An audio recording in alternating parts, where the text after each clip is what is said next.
और दिल्ली महानगर पालिका को क्या आज उसका मेयर मिल जाएगा, ये बड़ा सवाल है। आपको बता दें, दिल्ली में आज मेयर का चुनाव होगा। इस दौरान उपराज्यपाल द्वारा नामित सदस्य और 10 जो एल्डरमैन है वो भी शपथ लेंगे। आम आदमी पार्टी ने मेयर पद के लिए शैली ओबेरॉय को मैदान में उतारा है, वहीं बीजेपी की ओर से रेखा गुप्ता मैदान में खड़ी हैं।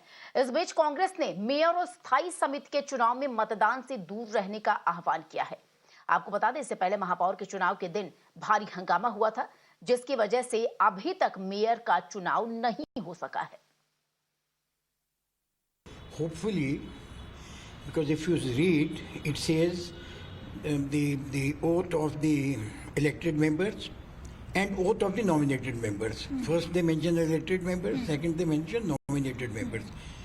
There is a hint there, though it's not a directive, there is a hint there that the elected members will be given oath first. And it doesn't really matter because the nominated members, but the nominated members have to be given oath. It's not that after the elected members have taken oath, there's a ruckus in the house and you don't allow the nominated members to take oath, because they also have to vote on item number 4. There is another item there. So there is scope for a ruckus, but it depends on the attitude of these political parties. If they don't want a ruckus, if they want election to be held peacefully, they will accept the chairman. आम आदमी party ने जितने भी आरोप 6 जनवरी को लगाए हैं वो सभी पूरी तरह से बेबुनियाद हैं।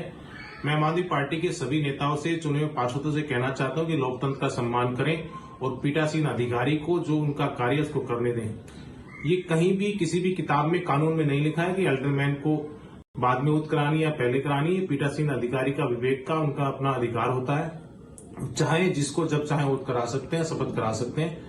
मैं इन सब से कहना चाहता हूं, इस तरह की कभी भी कोई इस तरह की गतिविधि, इस तरह की का जो वायलेंस इन लोगों ने किया सदन में, आज तक कभी भी शपथ लेने के दौरान नहीं हुआ है। मैं आम आदमी पार्टी के सभी नेताओं से कहना चाहता हूं कि आरोपों की राजनीति छोड़ करके लोकतंत्र का सम्मान करें, दिल्ली की जनता के मत का सम्मान करें और सदन की कार्रवाई सुचारू रूप से पीठासीन अधिकारी के नियमानुसार, निगम के नियमानुसार चलने दें। धन्यवाद। भारतीय जनता पार्टी की शुरू से मंशा रही है कि सदन जो है सुचारू रूप से चले, और यही मंशा हमारी पिछली बार भी थी। लेकिन अफसोस, जो पार्टी बहुमत का दावा करती हो सदन के अंदर, वही पार्टी बवाल पिछली बार सबने देखा, कैमरा झूठ नहीं बोलता है। किस प्रकार से आम आदमी पार्टी के विधायक और पार्षदों ने वहां मिलकर जिस प्रकार से सदन के अंदर बवाल किया, पूरी दुनिया ने देखा। हम भी चाहते हैं कि इस बार अच्छी तरह सदन चले। जो कार्यसूची है कि पहले पार्षदों का चुनाव होना चाहिए, उसके बाद चुनाव होने के बाद मेयर, डिप्टी मेयर और स्टैंडिंग कमेटी के मेंबर को चुनाव हो, हम भी चाहते हैं। सब कुछ ठीक ठाक रहा। अगर बवाल नहीं किया आम आदमी पार्टी ने, तो दिल्ली का नया mayor, deputy mayor, standing committee member कल दिल्ली को देखने को मिलेंगे। और हमारी सहयोगी इशिका इस वक्त हमारे साथ जुड़ गए। इशिका, उस समय भी जब मेयर का चुनाव होना था, किस तरीके से हंगामा हुआ वो सबने देखा। आज फिर एक बार से मेयर का चुनाव होने वाला है, क्या लग रहा है? क्या एकदम शांति से ये मेयर का चुनाव हो जाएगा? पहली बात। दूसरी बात यह कि कांग्रेस का अपना स्टैंड क्या रहेगा? क्या एक बार फिर से वो बहिष्कार करेंगे या फिर इसमें शामिल होने वाले हैं?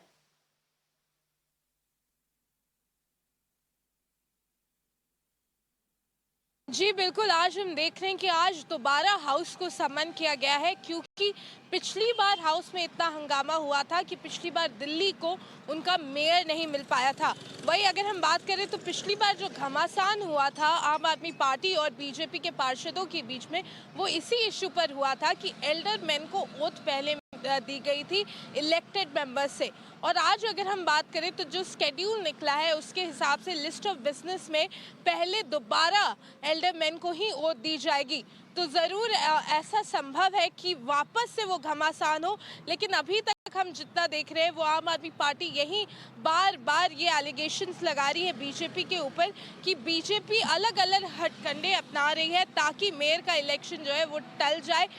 वापस से वो एल्डरमैन को वो शपथ दिलाना चाह रही है इलेक्टेड मेंबर्स के पहले, और उसके बाद फिर कांग्रेस के साथ भी उनका ये लगातार आरोप रहा है कि कांग्रेस के साथ भी गठबंधन करके उन्हें वॉकआउट करने को कह रहे हैं ताकि मार्जिन जो है वो कम हो सके। वहीं अगर हम बीजेपी की बात करें तो बीजेपी लगातार ये आरोप लगा रही है हैं कि जो पार्टी मेजॉरिटी का क्लेम कर रही है वो इतना डर क्यों रही है। ये उनका डर है जो सामने आ रहा है और ये उनके एमएलए थे, उनके पार्षद थे जिन्होंने ये हंगामा किया। तो हम देख रहे हैं लगातार जो दोनों पार्टियां हैं वो एक दूसरे के ऊपर ब्लेम डाल रही है, लेकिन आज ये देखना दिलचस्प होगा कि क्या आज दिल्ली को उसका मेयर मिल जाएगा या फिर दोबारा से वो हंगामा होता है। पीठासीन अधिकारी जो एल्डरमैन को ओथ देते हैं, क्या वो दोबारा से हंगामा हो के हाउस वापस से एडजर्न हो जाएगा।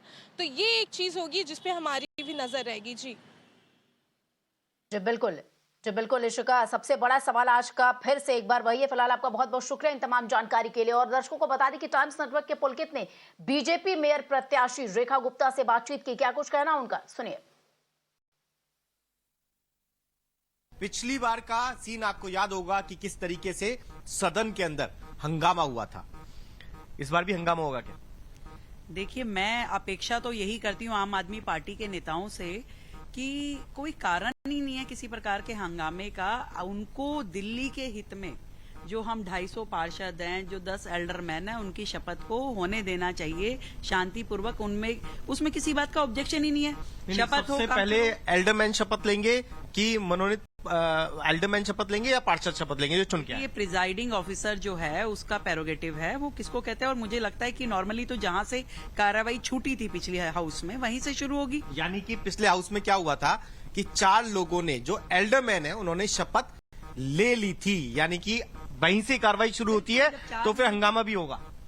क्यों हंगामा होना चाहिए? ये देखिए, मेरे पास डीएमसी एक्ट है और इसमें जो इनका सेक्शन 77 है, इसमें क्लियरली मेंशन है कि प्रिजाइडिंग ऑफिसर का प्रेरोगेटिव है कि वो नॉमिनेटेड को पहले करे कि एल्डरमैन को पहले करे।